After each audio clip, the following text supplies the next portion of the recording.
Bonjour à tous et à toutes, ça fait très longtemps que j'ai pas fait de vidéo, dites-moi, ça fait bien 6 mois. Alors je vais pas revenir à pourquoi est-ce que j'ai pas fait de vidéo pendant si longtemps, et pour excuser un peu ce retard, on va faire une vidéo plutôt chill, une vidéo top.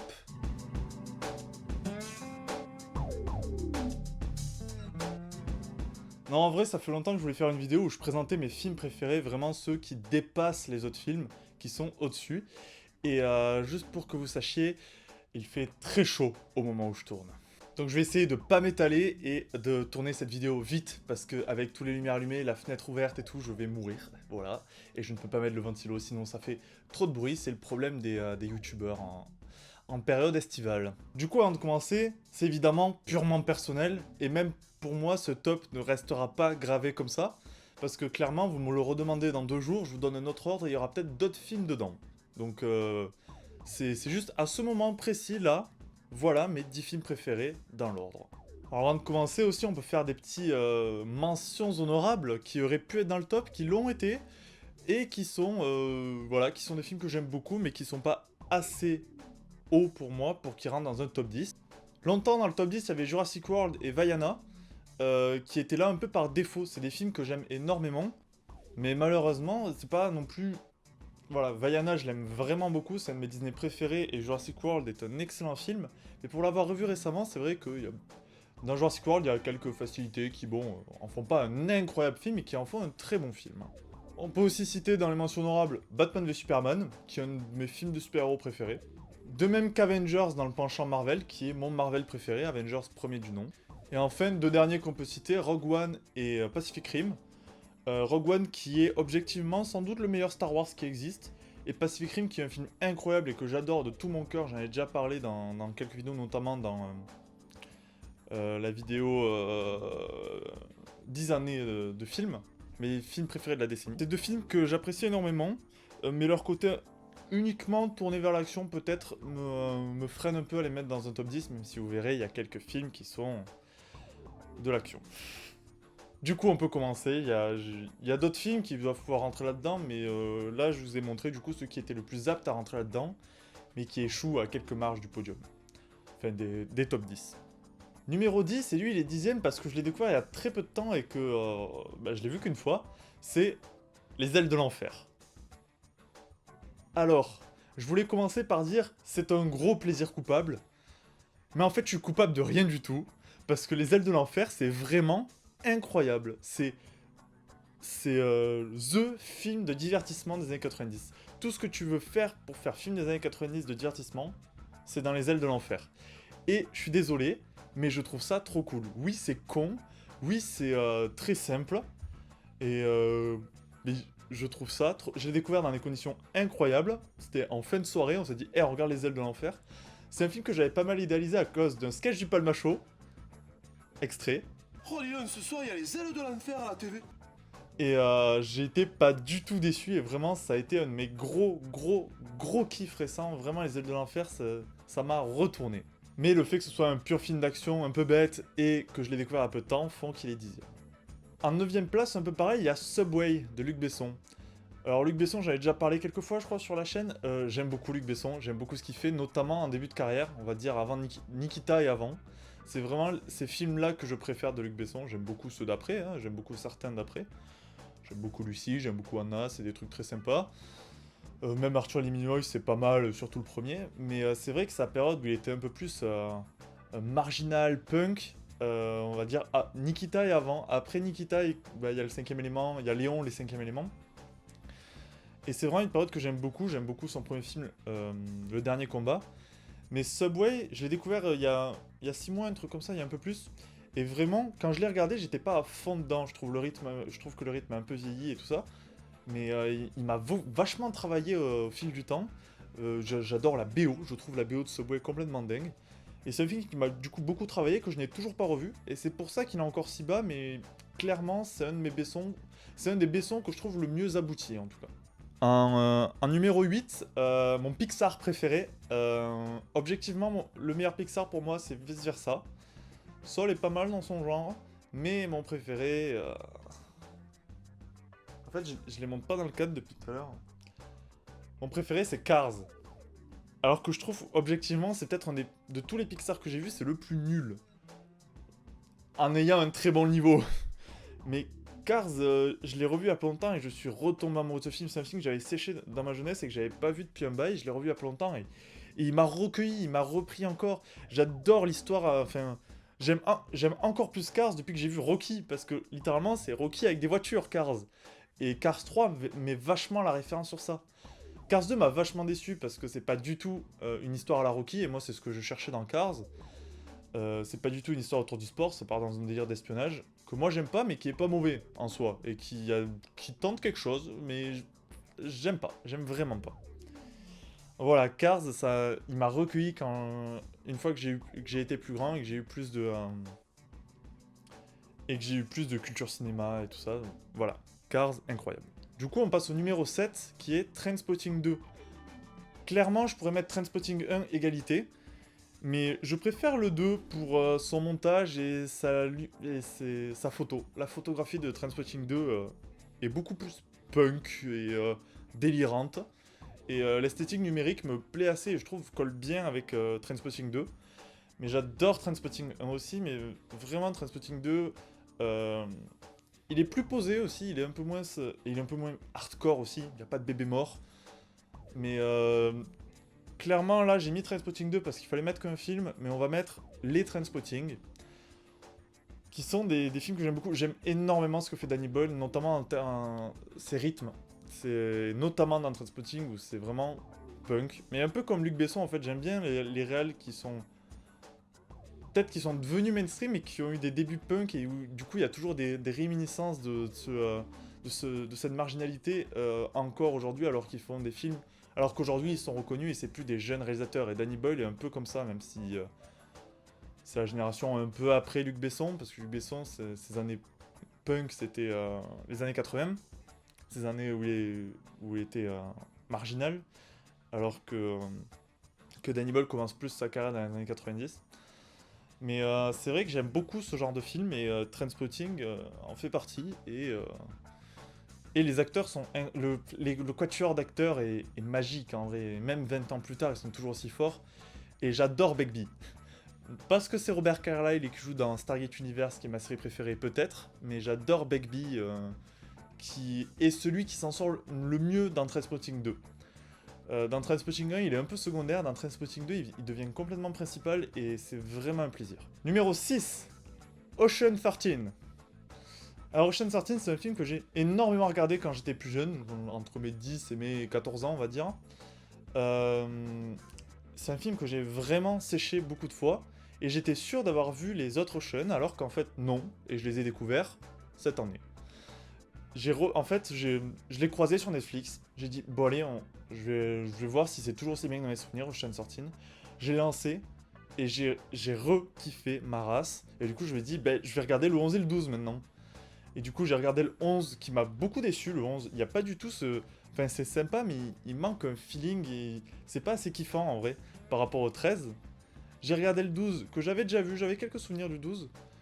Et pareil, j'ai trouvé que c'était mieux que le 11 niveau fun, mais c'était pas encore aussi débridé que le 13. Et après, j'ai revu le 13, du coup, j'ai vu le 13 genre 2 fois en 3 jours.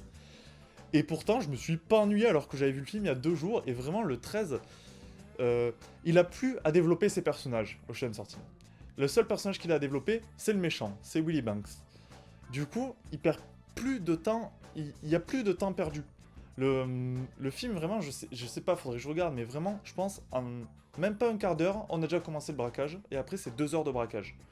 Et ça, c'est vraiment un rythme que j'aime bien et qui va à fond, et qui, vu que le 11 et 12 existent, ben, le 11 était plus centré sur le personnage de George Clooney, Danny Ocean. Le 12 commençait à développer un peu Rusty. Et le 13, ben, les personnages secondaires restent secondaires et on les connaît. Ici, on développe un peu plus le personnage de Matt Damon, qui est déjà le nouveau du groupe, du coup, qui était déjà développé depuis le 11. Et du coup, on a juste... C'est bon, là, on a tous nos personnages. On a il faut venger un ami. Willy Banks, en 2 minutes, tu comprends que c'est un gros fils de pute. Et il y a juste, du coup, à faire le braquage maintenant. Et le braquage est tellement plus fun et tellement mieux écrit aussi. C'est moins prévisible. Dans le 12, il y a des trucs pas prévisibles, mais qui marchent pas, alors que là, ça marche. Et puis, c'est le retour à Vegas, parce que le 12 se passe pas à Vegas, et ça... Bah, ça manque un peu, quand même, que le 12 se passe pas à Vegas. Et puis, voilà, pour le rythme et pour... En vrai, c'est peut-être aussi parce que je connais le film par cœur que pour moi, il n'y a pas besoin de développement des personnages. Mais vraiment, pour moi, le 13 a le rythme le plus précis et le plus millimétré des trois. Numéro 5. Philadelphia. Qui est un film que j'ai vu beaucoup trop tôt pour son sujet, je pense. En vrai, beaucoup trop tôt. Je devais avoir 12-13 ans, tu vois, mais j'étais pas encore cinéphile, je m'intéressais pas encore au cinéma. Et c'est un film qui m'avait profondément marqué, que j'ai revu des années plus tard, qui m'a profondément marqué, et je l'ai encore revu. C'est un film qui m'a à chaque fois, et qui me touche à chaque fois. Vraiment, Philadelphia, enfin... La plupart des films que je monte, je les ai déjà eu en Blu-ray, du coup j'en ai déjà parlé, mais ça me touche à chaque fois. Je vous renvoie à la vidéo où j'en parle dans ma collègue de Blu-ray pour un peu plus de précision, mais... C'est un film parfait, deux acteurs incroyables, une réalisation vraiment bonne, et vraiment la réalisation... de toucher les sentiments, parce qu'il y a beaucoup de regards caméra notamment, enfin de face caméra, qui sont chaque fois très prenants. En plus ça respire les années 90, donc c'est cool. En plus c'est un sujet vraiment important, et même plus que juste parler du sida et de l'homophobie des années 90, ça parle juste de accepter les autres, et je trouve que le film le fait magnifiquement. Il y a des scènes vraiment belles, et c'est vraiment un film... qui reste gravé dans mon cœur, Philadelphia. Numéro 4, La crème de la crème. Comme Les ailes de l'enfer et Subway, c'est un film que j'ai découvert il y a pas longtemps. Sur une proposition de Netflix. Non, exactement, c'est un mec qui avait partagé un extrait sur Twitter. Je me suis dit, ça a l'air sympa, je l'ai regardé. Il était sur Netflix, je l'ai maté, c'était incroyable. Sauf que, contrairement aux ailes de l'enfer par exemple, là, je sais que c'est un de mes films préférés. Donc, La crème de la crème, si vous connaissez pas, c'est réalisé par Kim Chapiron, qui est un des fondateurs de Courtrage-Mets, et qui suit du coup 3 élèves d'une école de commerce qui mettent en place un réseau de prostitution en se basant sur ce qu'ils ont appris et leurs cours. Voilà, je vais pas aller plus loin. Et c'est un film, son but, c'est de définir ce que c'est l'amour. Et on peut se faire sa réponse à la fin, et du coup je trouve ça très beau de faire un truc aussi... Vraiment, c'est le mélange... C'est un film qui essaie de donner la définition de l'amour, mais fait comme si c'était The Social Network. Parce que c'est vraiment... Il y a vraiment cette vibe Social Network en vrai. Et cette vibe flex, et... enfin... Je sais pas, ouais, c'est vrai que enfin, j'y passe maintenant le rapprochement Social Network en vrai.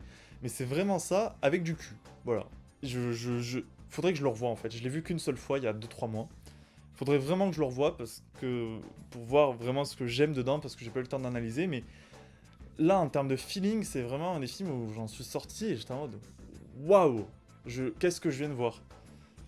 Et ça me fait penser que je suis très content qu'il y ait 2 films français dans mon top. C'est pas les films auxquels je me suis le plus intéressé pendant ces dernières années et mes années où je me suis intéressé au cinéma. Et avec ce boy, je suis content qu'il y en ait 2 du coup. Voilà. Voilà la crème de la crème. Oh, franchement, regardez-le. Regardez-le, il dure 1h30, il est sur Netflix. Allez, c'est parti. Numéro 3, Les Évadés, qui est un film qui est un peu cliché, qu'on retrouve dans les tops de films des gens. C'est un peu cliché que ce soit le film préféré des gens ou parmi ses films préférés. Mais qu'est-ce que vous voulez faire? Les Évadés est parfait. C'est un des films qui met le plus bien au monde, alors que enfin, pendant 2 heures, il te fout un mal à mal à mal, et puis les 45 dernières minutes, c'est du pur bonheur.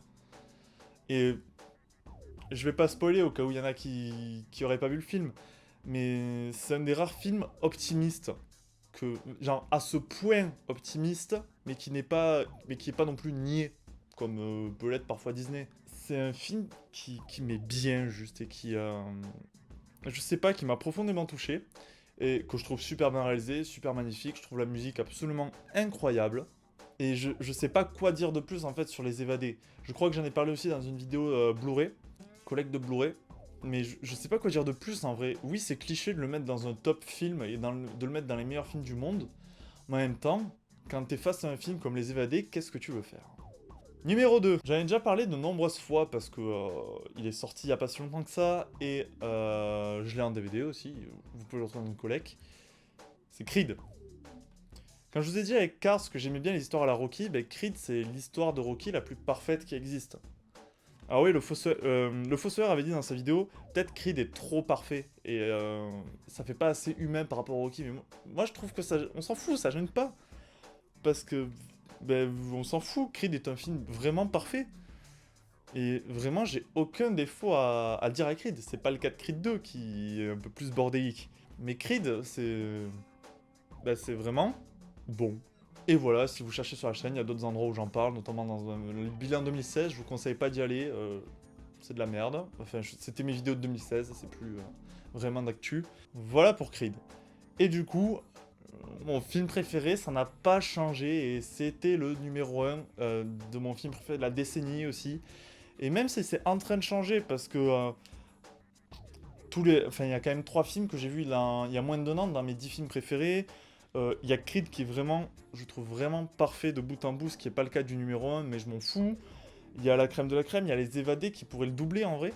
Mais ça reste pour l'instant toujours le roi Arthur, Guy Ritchie. Oui, ce film a des problèmes, mais qu'est-ce qu'on en a rien à foutre, putain, c'est un choc d'adrénaline. Et c'est le seul vrai choc d'adrénaline de Guy Ritchie dans toute sa carrière pourtant. Et vraiment, il doit avoir une volonté de studio derrière de faire un film qui va vite, mais du coup, Guy Ritchie s'est adapté à cette contrainte pour en faire un choc d'adrénaline. Alors que Guy Ritchie, d'habitude, c'est plus un mec dialogue, et assez peu d'action. Même son dernier que j'ai vu là, Un homme en colère. Bon, il y a moins de dialogue, mais il n'y a pas non plus énormément d'action. Enfin, et l'action est lente. Guy Ritchie, je sais pas, finalement, avec du recul, c'est un peu un ovni dans sa filmographie, le roi Arthur, parce que même Sherlock Holmes, c'est Sherlock Holmes, c'est pas aussi vénère en fait. C'est pas aussi un choc, c'est pas autant un choc d'adrénaline. Et du coup, j'aime tout dans ce film. J'aime la direction artistique, la réal qui parfois part très loin, les effets spéciaux qui sont vraiment bons des fois et des fois vraiment mauvais, mais on retiendra les moments vraiment bons. Le rythme, les acteurs, la camaraderie qui s'installe, qui est vraiment présente entre les acteurs, sauf la mage. Mais même sur les bonus, c'est la seule qui ne participe jamais et qui fait la gueule sur chaque fois qu'on la voit sur des écrans. Bon bref, le tournage n'a pas dû être incroyablement joyeux pour tout le monde. Mais bref, j'en ai déjà parlé beaucoup de fois de Le Roi Arthur, c'est la 3e fois que je le mets top 1 de quelque chose sur ma chaîne quand même. Ça commence à faire longtemps que je l'ai pas vu, ça fait peut-être une petite année que je l'ai pas vu. Mais je crois que je suis à 15 ou 16 visionnages, je sais plus, mais... J'en ai beaucoup trop parlé de ce film, mais je n'ose pas l'analyser en fait. J'aimerais bien faire une vidéo dessus, mais je n'ose pas et ça me fait un peu peur de découvrir que c'est de la merde. Parce que je sais que c'est pas ouf. Voilà. Voilà du coup pour le top 10 de mes films préférés. Je vais essayer de recommencer à faire des vidéos cet été. J'ai quelques projets notamment de court-métrage ou d'analyse qui vont arriver plus tard par contre. Mais cet été on va essayer de faire d'autres vidéos de chill comme ça, peut-être top 10 des séries ou un truc comme ça. Parce que c'est vrai que je regarde beaucoup de séries et j'en ai déjà pas mal parlé sur cette chaîne quand même. Donc voilà, je vais vite aller fermer mes volets et me mettre devant un ventilateur maintenant. Bisous, abonnez-vous, likez, commentez. Je suis intéressé par contre, c'est quoi vos films préférés, vous aussi? Et pas juste la liste, mais pourquoi pas pourquoi c'est vos films préférés. Et c'est vrai que c'est quelque chose de très personnel, des films préférés, mais on aime bien se les partager quand même. Et on aime bien juger les goûts des autres surtout. Donc voilà, vous pouvez juger mes goûts en commentaire, je vous en prie. Voilà, donc à très bientôt cet été pour d'autres vidéos. Ça fait longtemps, j'essaie de revenir, je fais ce que je peux. Bisous!